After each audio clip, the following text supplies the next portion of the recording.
Max. Welcome back to part two with Dave Osborne. He is a director of 2D and 3D and known for his amazing animation all around the world.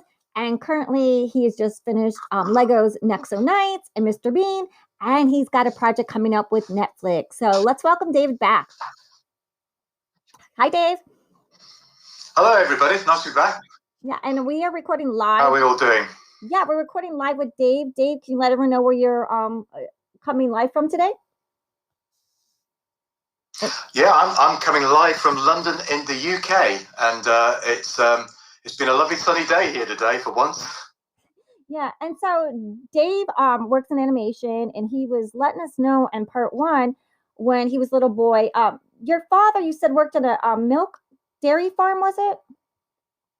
It was a dairy. It was a dairy, bottling milk. Okay, so he was bottling milk, and you would have these every year. They would have these. Was it a company picnic, or you said where they had the projection? It was a Christmas party for the kids. It was all for the kids of the employees, and what would happen is that they would sort of, we'd have the various things, the jelly and ice cream, and all of the sort of things that you tend to have in the UK for parties for kids. And then we would have a film show before they brought in Santa Claus. And my earliest experience of animation was watching Tom and Jerry's, on a screen being projected by a 16mm projector, and it's what got me hooked into animation. Yeah. So at your father's Christmas party where all the kids and all your friends got to go, your brother, did you have brothers and sisters too? Yeah, my brother and sister are quite a bit older than me, so they sort of left home by that point. I think they didn't really want much to do with their little brother, but no, I mean they were much older than me, so I sort of, in a way, it's probably why I ended up with the animation side of things, because it was something I occupied myself a little bit. I didn't have any siblings around; they'd sort of left home, and if you're interested in drawing and whatever, it's a kind of, I suppose it's an individual thing. It's a self-contained thing to a certain extent, which is probably why it sort of fulfilled my needs at that time, Yeah, you're watching Tom and Jerry, you're eating ice cream and cake, and then you're finding your love for this. So I want to ask you, was there a favorite film growing up? Also, like I know Tom and Jerry, you fell in love with at this office party at your dad's company, but was there any films that you went to as well that you just fell in love with? I suppose, like most kids in those days, I was taken to the cinema, and at that point, the films really the only animated films that came to the cinema were the Disney ones. And of course, we're talking really the sort of Disney classic ones like Snow White and the Seven Dwarfs, but the one I remember being taken to probably quite young again, and I actually have to confess there, it was my sister who took me, was Jungle Book. And again, it was one of those things, seeing again, as I talked about in part one, we mentioned, the world was black and white, television was black and white for me in those days. You go to a cinema and the thing is, so brightly colored. It's an overload. It's like giving a kid, a lot of colors. So we're recording live, so let me just see if we get Dave back. So he's talking about he went to Disney at the cinema as a little kid with his sister. And I've just, we lost your sound a little bit. So you were at the cinema with your sister going to Jungle Book. And back then we had black and white TV. So this color was a sensory overload, but such a beautiful world that captivated you. Yeah. And I think with a film like Jungle Book, I was in, the wonderful, one thing it's just got incredible music. And I think it's probably got some of the best animation that was done, that the Nine Old Men ever did, so, the drawing and the work of Baloo the bear and Mowgli. And so again, I think it was just charming. It was entertaining. It was, there was a story there as a child I obviously could engage with, which was obviously this young Mowgli character sort of trying to work his way out and where he is in the world, which is exactly what all of us are doing at that age. So yeah, I think that was a sort of big influence at that point. And I think growing up as I got older, I was still into the Disney films, but I think I think it was the short subjects. It was things like the Tom and Jerry still that stayed with me. It was the comedy. You know, as I began to understand the whole sort of short subject world, you know, in the early 80s and whatever, as I headed towards college, I got into as well. I think I got into things like Tex Avery, and that sort of kind of totally, you know, zany animation that was done there for those sort of films. And, you know, that sort of broke so many boundaries in that sense, in terms of what you could do to a kind of character, stretching it and distorting it, and the worlds that were created. So I think, in a way, you know, I'm reflecting back. There's quite a few influences I've got as a creator, as a director, and I think, you know, certainly the Tom and Jerry's were one, and you know, but equally, I think watching some of the silent movie films that were, you know, both, you know, when I, you know, my father's you know, Christmas party thing, and also they were put on television in those days. They were still showing them widely on television, like the Laurel and Hardy and the Charlie Chaplin and Buster Keaton films, you know, and that broad humour. I liked that. But I liked also the more sensitive storytelling, you know, the things that you found in Jungle Book, and then even when I got a little bit older, as it goes, you know, and you come across things like Akira, and you know, the sort of Japanese films and things like that. And so I think, you know, I wouldn't say there's one film that drove me as a creator and a director and a storyteller. I think ultimately there's quite a few that have driven me. You know, one of the areas that I ended up working in, which I really enjoyed, was working on Mr. Bean, which is, you know, the character created by Rowan Atkinson. I mean, he originally created it as a live action character in the 1990s, early 1990s, and I think it was last year. I think it's been going for 30 years. Which is quite something when you think about it, that this character has lasted this long. And 30 years. That's a long 30 time. years, yeah. Yeah, I don't know whether he'll do any more live action, but I think certainly, you know, they've done quite a bit of the animation ones and whatever. And it's one of the highest subscriber YouTube channels out there. I think it's got something like 20 million subscribers to the Mr. Bean channel. It's huge. You know, and my experience of working with that, you know, one of the things that I found myself when I was given the opportunity to direct some of those, you know, I looked at what Rowan as a creator had done, you know, and obviously looking at the live action ones and some of the earlier animated films that they'd made. But I also looked at what influenced him.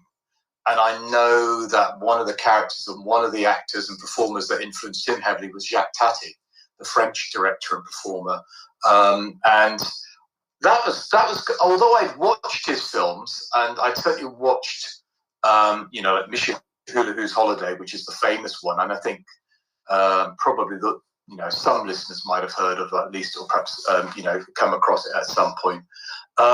You know, I think one of the great things about all of these things is watching somebody's craft, and having watched a lot of Rowan's craft on his live action work, then to go and watch what influenced him and Jacques Tati's craft, I think was really interesting for me. And it sort of, I think it helped me get into what I needed to do with that character, and help, you know, the run of episodes. I did 26 of them, and finding my route into them, because I know that, you know, a lot of other people have made some already, and you know, you always want to think, well, what am I going to do that's different? And at the same point, people don't want different.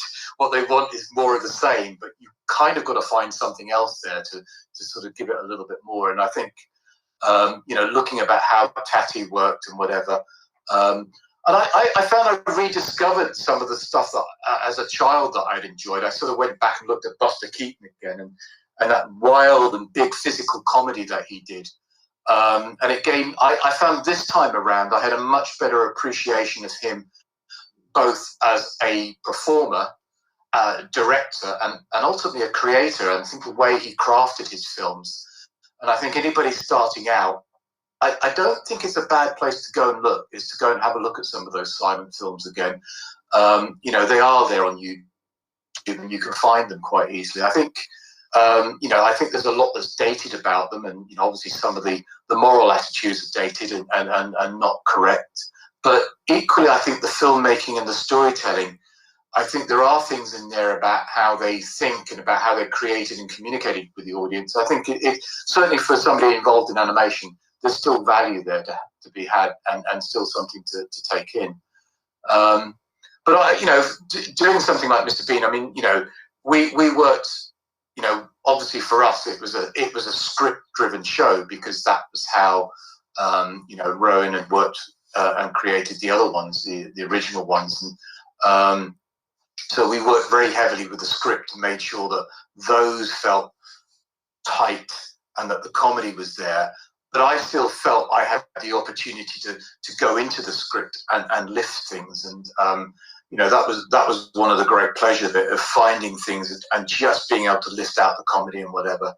And a character like Mr. Bean is quite carefully constructed. He doesn't naturally sit in a cartoon world. He doesn't sit naturally in, he isn't Tex Avery's, one of Tex Avery's cartoon characters. His eyes don't bulge when he's shocked or anything like that. He's quite real. His reactions are relatively real in how he responds to situations. A lot of it is what's going on in the head. And when you watch Rowan Atkinson as a performer, I think that's so much about him as a performer, whether it's in Mr. Bean or Blackadder or anything he does. In fact, I think that there's a lot of what his presence on is thinking on screen, and that was something I wanted to get back to. I wanted to find that in our animated version. I wanted to pull that into it as well.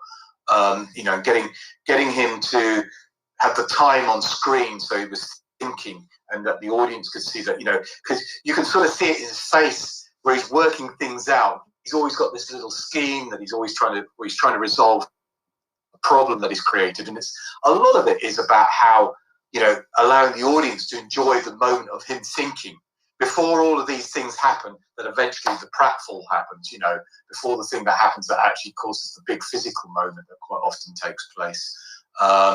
It's getting to those, it's that journey to that point that I think is quite interesting, as both as a director and also watching somebody like him perform. So that was something I was very conscious on the ones that I helped work on and write, direct and bits and pieces. So one of the things I found as well was that I looked at these big physical bits that we wanted to do sometimes with Mr. Bean, and I found that to make it believable, one of the tricks I found, and also to convince my audience, which is often my producers and my and Ron Atkinson was an exec producer on the show, was to actually act it out. So one of the things that we had at one point was he was in a tunnel, in an under tunnel, and he falls forward, and he kind of holds himself in position, and he's almost horizontal. He's not quite horizontal, but he's almost horizontal, and then something's happened behind him. That's what's made him fall, and that's fine. But then there was a moment where he had to get himself up and back up on this ledge again, and I went outside, and I was working at home that particular day, and I found the two walls that were about the right distance, and I literally tried it a couple of times about how I would do it, and eventually I worked out what the acting and the performance would be in order to do that, and then that's what we boarded. And then when we came to record Ron Atkinson to create the voices, that's what I described to him. I was able to describe to him what the physicality of the process was that he needed to do, and then he was able to engage with that as a performer. And because often when you're in a voice recording booth, you can't suddenly move around very frantically. You have to be careful not to sort of knock the microphone or whatever, and you can't wave your arms around too much because it creates air and stuff around the mic and stuff. So you have to contain yourself. So for him and myself to that was how I worked it out, and how sort of helped to explain it. And I found that quite a useful process to actually do those sort of things. And it sort of eventually led to me hanging off my shed roof one day when I realised I had the character hanging. Oh, he's got to hang off the roof. I know. I'll climb up on my roof and I'll see what that feels like. And then I kind of realized, well, this is possibly getting a little bit dangerous. But, again, it was that experience. And I suppose that goes back to me also being an animator. And I always felt as an animator, when I was, originally was a drawn animator, I always had to act something out to understand how to get it onto paper. I always had to walk around. I always had to wave my arms around as whatever character it was. If I was being a dog or something like that, I'd get down on the floor and I'd suddenly start performing like the dog should do if it had to be, because I wanted to feel. I had to feel it in my body to understand what the movement was. So that I could actually transcribe that onto paper or, give that instruction to somebody else. So that's certainly, and I still do that. I still, I can suddenly find myself jumping up in front of my monitor at the moment, talking to a storyboard artist and say, no, like this, I need it to look like this, or do, and I'm waving my arms around and whatever. And I'm not sure how much they're getting at this point on Zoom or Google Meet or whatever it is, but I believe I'm communicating it at that point. So live action is really like the. Do you have any tips as a director for live action? How you have to execute, like you said, like the communication and the physicality, explaining to the crew and the cast. I certainly like to, if in normal circumstances when when we can all meet in a room and work together, which I think certainly as a director and as a creative person, I think it's a healthier world to be in, because you communicate in a much better way.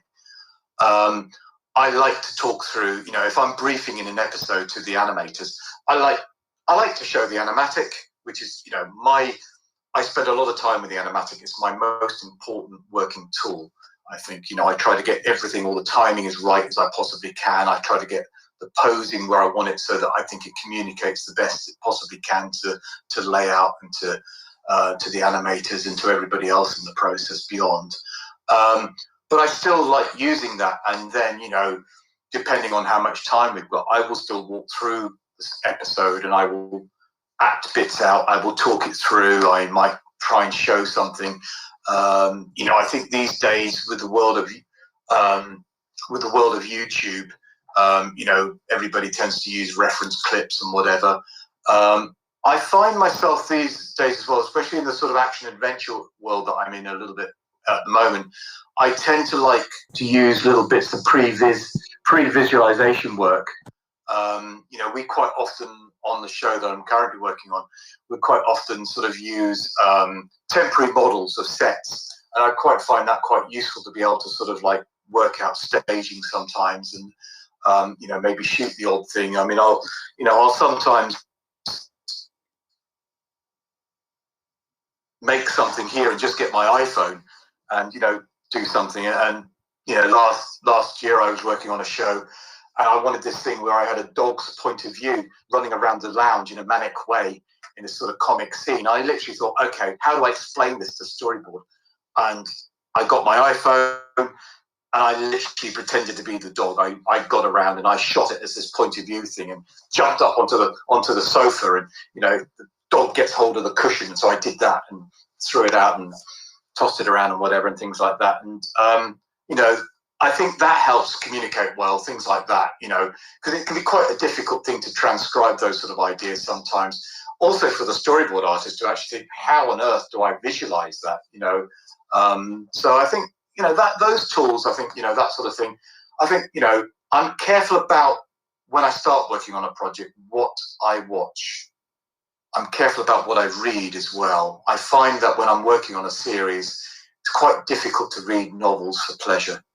I think it's quite often because I'm carrying, so many episodes in my head, the storylines are so many episodes in my head. It's not that I get confused, it's I find myself, there's a little bits of influence coming into things sometimes. I think, okay, I don't want that influence, so I need to set that aside. So I'm quite careful. I don't necessarily read when I'm working on scripting in particular with the writers and stuff. I don't tend to read a novel, partly because I'm also reading so many scripts. and there's only so much you can read during one day. But and I'm also careful about what I watch, because I can think, you can spiral sometimes. Everybody says, "Oh, watch this or watch that," and you watch these things, and suddenly you think, "I've seen this shot somewhere before. Oh yes, it was what I watched last week." I think that it's right to have influence, and that's why, like doing the Bean stuff, I took the step back to look at what had influenced, the creators or whatever Bean. And I think that's probably, for me, it's not right for everybody, but I think for me that was the right way to do it. Yeah, it's like on my kids' podcast, Enchanting book reads. I try not to watch anything because I create original stories for kids every week, and I just create on my own, and I don't watch any. I don't really have time to watch anything else, because when you're creating a show a week for almost 2 years, that's global, that's hit #1 around the world, it's I have kids waiting for new stories. So I'm just so busy. I don't have to, like you said, don't even have time to read a novel or watch anything, especially if you're a creator. But I love how you're a director, hands on. You're like, you do the physicality, because a lot of people are like, they love directing tips. Animation is so huge right now. There's like adult animation, there's anime animation, there's kids animation, and they're like, is it preschool? What grades? But you've got to work on the most iconic things, like 30 years, Mr. Bean, and comedy. I was going to ask you to do comedy. It's really hard to do where it comes across funny. That's like a very special skill, especially in live action or anything, that comedy and directing comedy and get it where it's funny on the screen for 30 years. That's amazing. Congratulations. Well, I certainly didn't do it for 30 years with Mr. Bean, but I did my little portion of some of the animated ones. Yeah. I think comedy is very difficult, and comedy is also taste. I mean, it's that's the thing that some people probably don't like Mr. Bean. Some people like verbal comedy. They like sharp dialogue. But I think with something like I think with a kind of program like Mr. Bean, I think one of the things I realized very early on when I was working on it, and seeing, in those days, YouTube would put the comments up for the clips and stuff like that. I think they've stopped all of that now, but, you would read it and you realize the impact it was having on kids, not just in the United States or in Europe, but in India, in places like Thailand. And you would read these clips and they would just adore this character. They just loved the character. And I suppose he was a grown-up. I think at the basis of it, he was a grown-up man who acted like a child. Yeah, and they identified with it. And it's a simple premise in a way, and that's the beauty of it. And I think that's a lot to do with comedy. I think it has to have, at the end of it, it has to be quite a simple sort of thing about it, and a lot of that early, visual comedy, like with people like Buster Keaton, whatever, it was kind of a very simple premise, actually sort of create that. It's interesting. I mean, comic taste, and I work, the show I'm doing at the moment has got, it has comedy in it. Some of it's verbal, some of it's physical, some of it's, I would describe it as being more character based. And so you are always looking at it and thinking, right, okay, am I doing enough with this moment? Have I got something I can pull out of this at this point? Sometimes it might be think, oh, if you only just looked at camera at this moment, or or just looked a little bit longer, you might get the audience to get that thought or that kind of comic idea across. And so, yeah, for me, it's something that's always there. I mean, animation, as a medium, its heart is comedy, I would say. It's storytelling, of course, but I think for a lot of people, when it boils down to it, they want it to make them feel good and to make them laugh and whatever. So I think it's a big part of it. It's a kids as an audience. You're doing storytelling for kids and whatever. It's a difficult audience as well, because they change rapidly. Your 6-year-old is into one thing, and then 3 months later, the mind's changed. They've grown up a little bit. Somebody at school has introduced them to something else, a bit older orientated, and they've leapt. Suddenly they've left behind one world and leapt into another world. And cognitively, I think, I mean, for me as a director, again, I would say, children as an audience, I think are really a kind of quite a tough audience, because what works for what works for a 5-year-old doesn't work quite the same way for a 6, 7, or 8-year-old sometimes. And the change can happen, and and animation itself is a very difficult technical medium, so it's a challenge. It's a challenge directing animation. Yeah. Can you? I know you worked on the Legos Nexos nights, and you're working on this amazing new project with Netflix. Is there anything you want to share with us? You can tell us anything at all to give us any little hints. Okay, all right. So the show I'm working on now is a comedy action adventure show. It's based on 4 superheroes, and these 4 superheroes are from Africa, and they're 4 superhero girls, and they're fantastic, these characters. They've been the studio I'm working with is based in South Africa, and the stories themselves are based in Lusaka, which is in Zambia, which is in the southern part of the southern part of continent Africa. And the stories are around, there's some African themes in there. It's to do with power, political power, but also, which is, kind of expressed in a way that's appropriate for children, that they can understand, that somebody wants to control the city. Just as you might do in a Batman series or whatever. But there's also some themes in there which are very much to do with kids growing up in Africa. The kids themselves have got backgrounds and